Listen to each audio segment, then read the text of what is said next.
ये दिल बराबर धड़कता रहता है, ये धड़कता है, इंसान जिंदा है।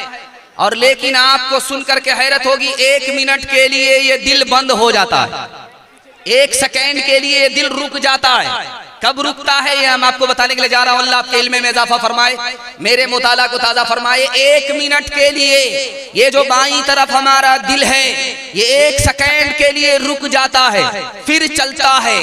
कब? जब हमको छींक आती है, ये दिल रुक जाता है।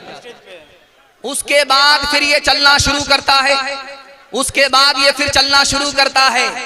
इसलिए अल्लाह के रसूल ने फरमाया, जब तुमको छींक आए, जब तुमको छींक आए तो अल्हम्दुलिल्लाह बोलो। जो दिल तुम्हारा रुक गया था, अल्लाह ने उसे दोबारा चला दिया।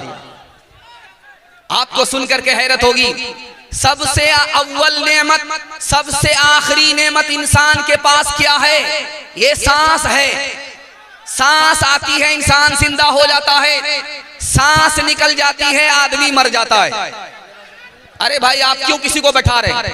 उसको रहने दीजिए, जो जिस हाल में उसी हाल में रहने दीजिए, किसी को बैठाना नहीं। भारी मजमा है, बैठाना नहीं है। खुदा के वास्ते आप लोग जिस हाल में जो सुन रहे हैं, जैसा सुन रहे हैं, उनको सुनने दीजिए। सांप और बकरी में फर्क देखिए। बकरी घास खा करके दूध देती है मालिक को, लेकिन सांप मालिक का दूध पी करके मालिक ही को डस लेता है। ये हुआ नमक हराम, कि जिसका नमक खाया उसी की नमक हरामी किया। एक मिसाल है, बहुत खूबसूरत छोटा बच्चा है आपका, उसको आप कोई तोहफा देना चाहिए, चॉकलेट दीजिए, वो बाप का मुंह देखता है, पकड़ता नहीं है। क्या मतलब हुआ? बाप ने जैसे ही इशारा कर दिया वो लपक लेता है।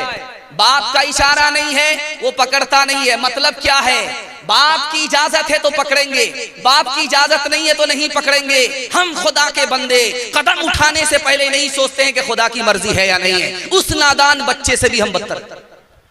बकरी को घास ला करके आदमी देता है, भूख में बकरी घास खा रही है, पत्ता खा रही है। जैसे ही मालिक ने उसको पुकारा, वो घास छोड़ करके अपने मालिक की तरफ मुतवज्जो हो जाती है। और हमारा खुदा सरकारी ऐलान मस्जिद से करता है, हम उस तरफ ध्यान नहीं देते, हम उस बकरी से भी बदतर है। आखिरी मिसाल है, आप देखेंगे रात का बचा हुआ भात है, उसको सुबह आदमी पानी मिला करके खाता, उसको पंता भात कहते हैं। एक आदमी खा रहा था सुभान अल्लाह, एक आदमी खा रहा था माशाअल्लाह, एक आदमी खा रहा था अल्हम्दुलिल्लाह। लोगों ने कहा तुमने खुदा की आदत बिगाड़ दिया। इतना जब अल्लाह का शुक्र अदा करोगे बासी भात खा करके, तो रोजाना बासी भात ही खिलाए। एक देखो, हमको जब तक बिरयानी नहीं मिलती हम अल्लाह का नाम नहीं लेते। अपने मरकज से न चल मुंह फेर कर बहरे खुदा, भूलता है कोई अपनी इंतहा और इब्तिदा। याद है वो दौर भी तुझको के जब तो खाक था, किसने अपनी सांस से तुझको मुनव्वर कर दिया। कब तक आखिर अपने रब की नेमतें झुठलाएगा, कब तक आखिर अपने रब की नेमतें झुठलाएगा। फूल में खुशबू भरी जंगल की बोटी में दवा, बहर से मोती निकाले साफ रोशन खुशनुमा। आग से शोला निकाला अब्र से आबे सफा, किससे हो सकता है उसकी बख्शिशों का हक अदा। कब तक आखिर अपने रब की नेमतें झुठलाएगा। राहत में अल्लाह का शुक्र अदा करेंगे, हाथ उठा दीजिए इंशाअल्लाह। सबर नहीं होगा, खुदकुशी करेंगे, हाथ उठाइए इंशाअल्लाह। तैयार रहिए, हम भी जनाजा पढ़ने के लिए तैयार। तीसरा बड़ा खूबसूरत पैगाम, जल्दी से मेहमान आ चुके हैं, उनके लिए मुझे वक्त फारिग करना है। आप बहुत ध्यान से सुनिए, अल्लाह आपको जज़ाए खैर दे। ध्यान से सुनिएगा, अल्लाह के रसूल के हवाले से पैगाम आपको सुनाने के लिए जा रहा हूं, उनकी फैमिली के हवाले से पैगाम सुनाने के लिए जा रहा हूं, उसको ध्यान से सुनिएगा। अल्लाह के रसूल ने अबू बकर से कहा, अबू बकर, आयशा के ऊपर उंगली उठ रही है, तुम्हारा क्या ख्याल है? तुम्हारी बेटी है। तो कहा, या रसूल अल्लाह, मैं कुछ नहीं कह सकता, आपका जो फैसला होगा मुझको हर हाल में तस्लीम होगा। हजरत उस्मान से पूछा, उस्मान आयशा के बारे में, मेरी बीवी के बारे में तुम्हारा क्या ख्याल है? कि या रसूल अल्लाह, आपकी चप्पल में नजासत थी, आपके जूते में नजासत थी, अल्लाह ने आपको मस्जिद में आने नहीं दिया। कहा पहले जूता उतारिए, उसके बाद मस्जिद में आइए। ऐसा हो नहीं सकता, आपकी बीवी नापाक आपके पाक बिस्तर पर आ जाए, हो नहीं सकता। हजरत अली से पूछा, अली तुम क्या कहते हो मेरी बीवी के बारे में जिस पर उंगली उठ रही है?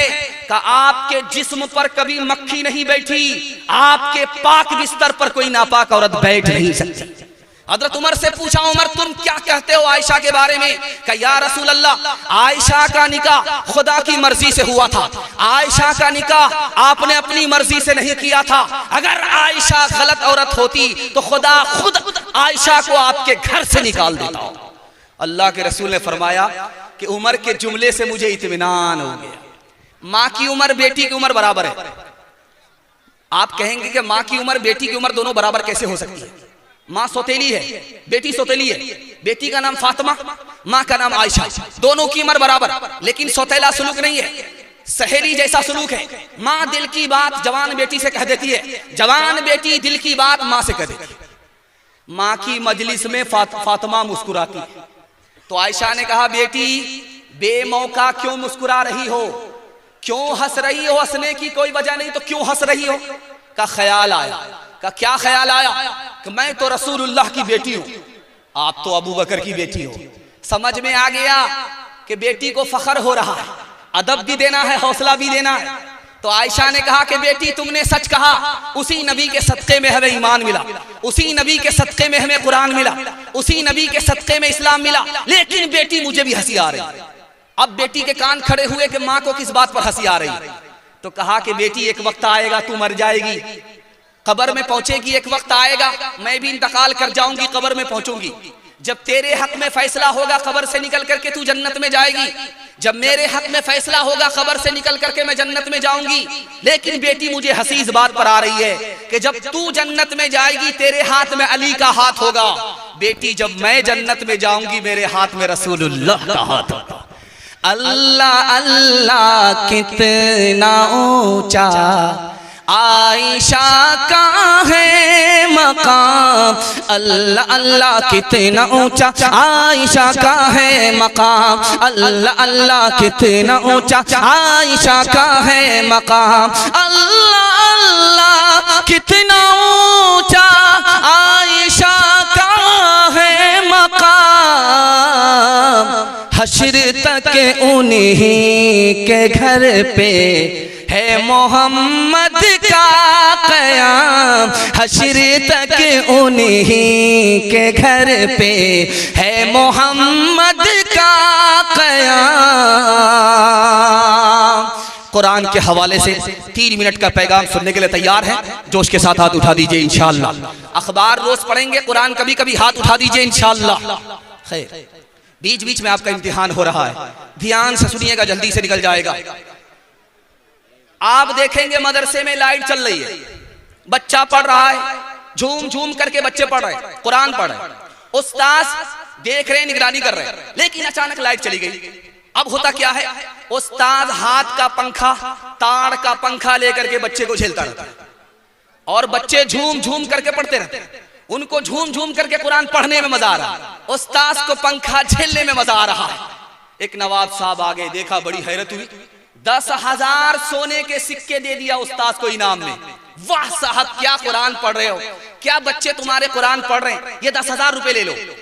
वो कहने लगा, हुजूर कौन सा कारनामा